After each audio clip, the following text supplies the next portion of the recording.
আসসালামু আলাইকুম রহমতুল্লাহ।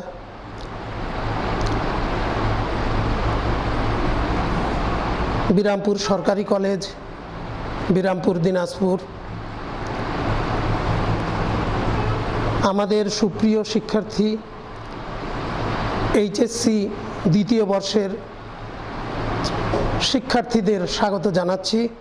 আজকের পরিসংখ্যান প্রথম পত্র বিষয়ের কিছু কথা বলার জন্য আমি আজকে এখানে দাঁড়িয়েছি। দীর্ঘদিন তোমরা ক্লাসে অনুপস্থিত। তোমাদের সঙ্গে সেই মার্চ মাসের সম্ভবত 13 তারিখে আমার শেষ ক্লাস, যেটা আমরা সামনাসামনিভাবে করেছি। দীর্ঘ একটা সময় পেরিয়ে গোটা বিশ্বব্যাপী করোনা মহামারীর কারণে আমরা তোমাদেরকে নিয়ে ক্লাসে একত্রিত হতে পারিনি, কথা বলতে পারিনি। তোমাদের শ্রেণীপাঠ আমরা যথাযথভাবে করাতে পারিনি।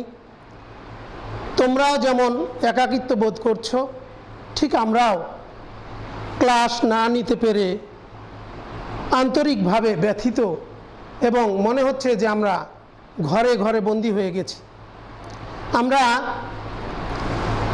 শ্রেণীপাঠ বিষয়ের দিকে মনোনিবেশ করব।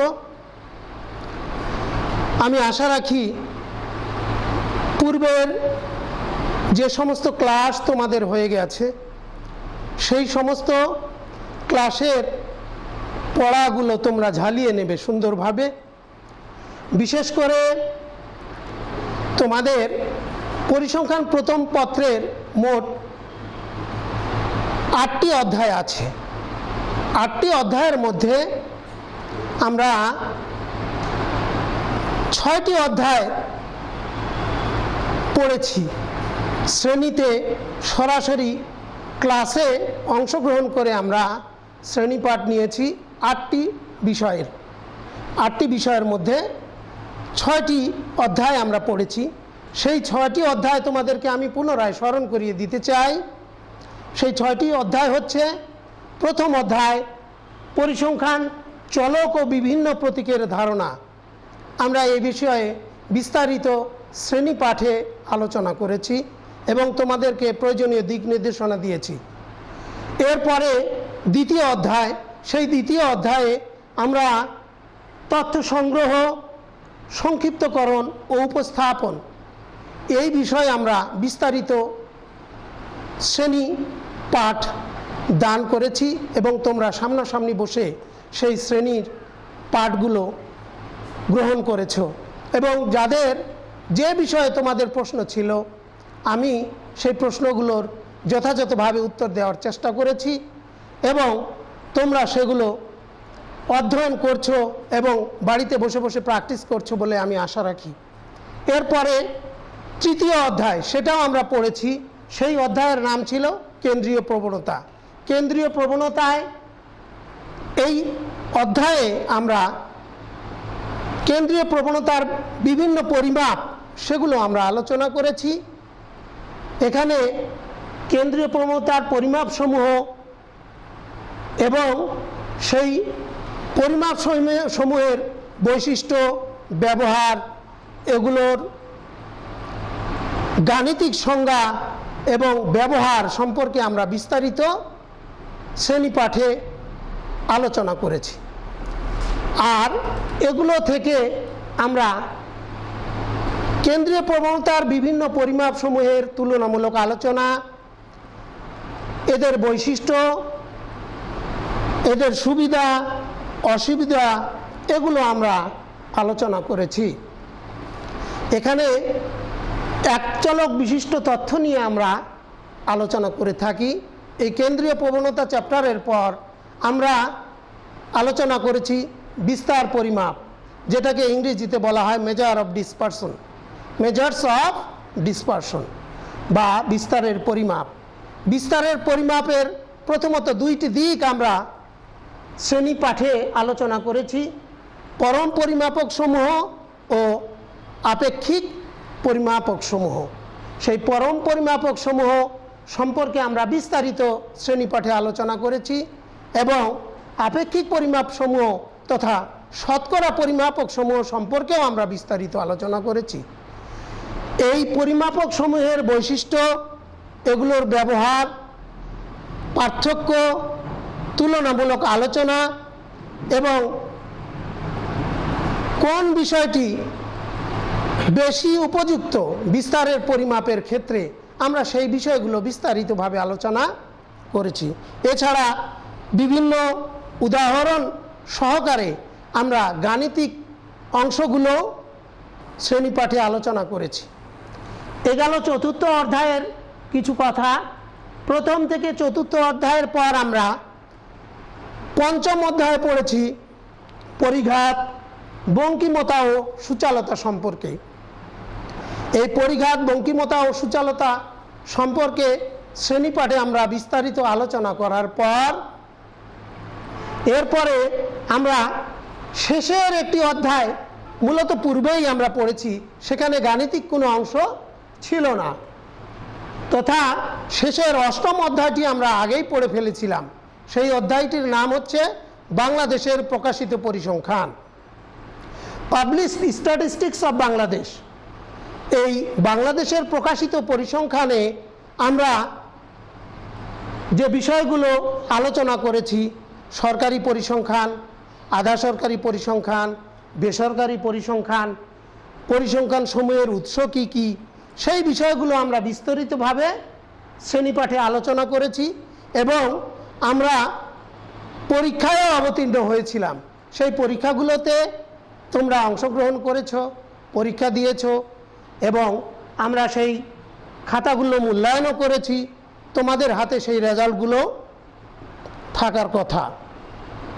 তো এই দীর্ঘ সময়ে তোমরা যে শ্রেণীপাঠ নিয়েছিলে সেই বিষয়গুলো আমি এখন শুধুমাত্র স্মরণ করিয়ে দিলাম যে তোমরা প্রথম 5টি অধ্যায় এবং শেষের অধ্যায়টি সহ মোট 6টি অধ্যায় আমরা শ্রেণীতে সরাসরি প্রত্যক্ষভাবে তোমাদের অংশগ্রহণে আমি ক্লাস গ্রহণ করেছি। আমাদের আরেক ভাই, সিনিয়র শিক্ষক সুলতান মাহমুদ আলমগীর ভাই, উনি তোমাদের দ্বিতীয় পত্র পাঠদান করেছেন। আমি পরিসংখ্যান প্রথম পত্রটি তোমাদেরকে পড়িয়েছি। সেই আলোকে তোমরা প্রথম যে অধ্যায়গুলো তোমাদের সঙ্গে শ্রেণীপাঠে আলোচনা করেছি সেগুলো তোমরা বিস্তারিতভাবে বাড়িতে পড়াশোনা করবে।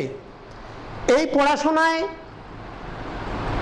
তোমাদের যদি কোনো ক্ষেত্রে কোনো সমস্যা হয়, বুঝতে অসুবিধা হয় বা কোনো বিষয়ে বুঝতে তোমরা যদি কোনোভাবে অপারগ হও, সেক্ষেত্রে তোমরা আমার সাথে কথা বলতে পারো, মোবাইলেও বলতে পারো বা আমার যে ফেসবুক অ্যাকাউন্ট আছে সেই অ্যাকাউন্টের মাধ্যমেও তোমরা কমেন্ট বক্সে তোমাদের সমস্যাবলী উল্লেখ করে আমাকে জানাতে পারো।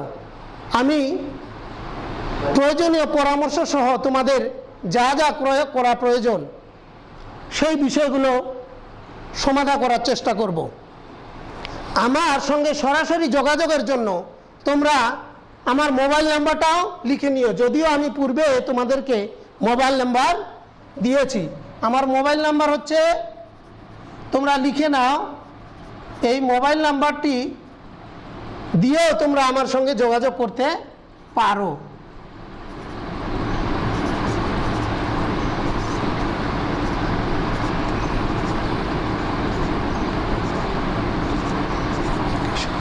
এই মোবাইল নাম্বারের মাধ্যমে তোমরা সরাসরি আমার সঙ্গে কন্ট্যাক্ট করে কথা বলতে পারো।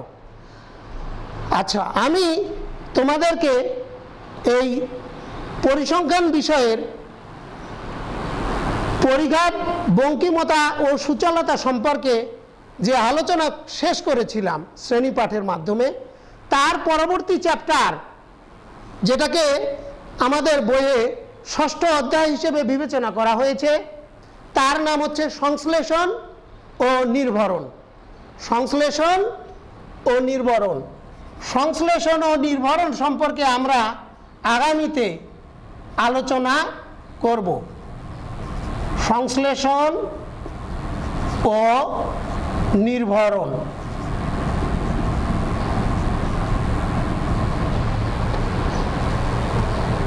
সংশ্লেষণ ও নির্ভরণ অধ্যায়ের আলোচনার ক্ষেত্রে প্রাথমিক কিছু আলোচনার বিষয় আছে। এই প্রাথমিক আলোচনাগুলো হচ্ছে এরকম: আমরা দ্বিতীয় অধ্যায়ে তথ্য সংগ্রহ, তথ্যের প্রকারভেদ, তথ্যের উপস্থাপন এগুলো নিয়ে আলোচনা করেছি। আমরা সেখানে তথ্যের প্রকারভেদ, বিচ্ছিন্ন চলক, অবিচ্ছিন্ন চলক এই বিষয়গুলো আলোচনা করেছি। এই জায়গায় এই ষষ্ঠ অধ্যায়ে সংশ্লেষণ নির্ভরণের ক্ষেত্রে আমাদের তথ্যের যে তথ্য প্রয়োজন সেখানে দ্বিচলক তথ্য চলে আসবে, অর্থাৎ তথ্য এখানে জোড়া জোড়া মান গ্রহণ করবে। এই দ্বিচলক তথ্য কি, দ্বিচলক তথ্য কাকে বলে, এই বিষয় সম্পর্কে তোমাদের সম্যক ধারণার জন্য তোমরা সংশ্লেষণ ও নির্ভরণ অধ্যায়ের প্রথম থেকে ভূমিকা অংশটুকু ভালোভাবে পড়বে। পড়ার পরে দ্বিচলক তথ্য সম্পর্কে একটু তোমাদের